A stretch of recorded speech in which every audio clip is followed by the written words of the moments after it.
बिस्मिल्लाहिर्रहमानिर्रहीम। अस्सलामु अलैकुम वरहमतुल्लाहि वबरकातुहू। आज हम लोग सनअत लफ़्ज़ व नश्र पर बात करेंगे। सनअत लफ़्ज़ व नश्र बहुत मुस्तअमल सनअत है, तजाहुल आरफाना और हुस्न तालील की तरह। ये सनअत भी दो लफ्ज़ों का मुरक्कब है। नंबर एक लफ़्ज़, नंबर दो नश्र। लफ़्ज़ के माना होता है लपेटना और नश्र के माना होता है फैलाना।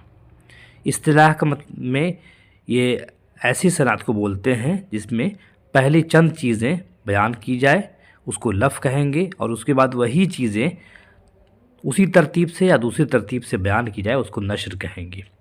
इसकी दो किस्में होती हैं, लफ़्ज़ व नश्र मुरत्तब और लफ़्ज़ व नश्र गैर मुरत्तब। मुरत्तब बोलते हैं अगर नश्र की तरतीब लफ़्ज़ के मुताबिक हो, उसको लफ़्ज़ व नश्र मुरत्तब कहते हैं। जैसे मिर्ज़ा मोहम्मद रफ़ी सौदा का यह मशहूर शेर, अबरू ने मीजा ने निगाह यार ने यारो, बेरुतबा किया तेग को खज्जर को सिना को।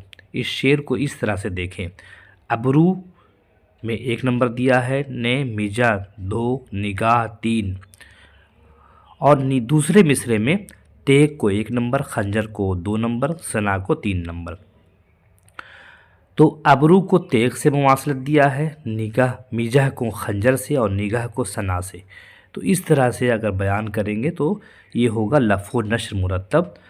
और लफ़्ज़ व नश्र गैर मुरत्तब बोलेंगे जिसमें तरतीब उलट दी जाए। जैसे तेरे रुखसार कदो चश्म के हैं आशिक ज़ार, गुल जुदा सर्व जुदा नरगिसे बीमार जुदा। यहाँ पे तरतीब उलट दी गई है, इसीलिए इसको बोलेंगे लफ़्ज़ व नश्र गैर मुरत्तब, और उसमें तरतीब सीधी थी, उसको बोलेंगे हम लफ़्ज़ व नश्र मुरत्तब। बिल्कुल आसान सनअत है, बस एक ज़हन में आपको रखना है। फिर मिलेंगे हम किसी दूसरी वीडियो के साथ, तब तक के लिए इजाज़त दीजिए। खुदा हाफिज़।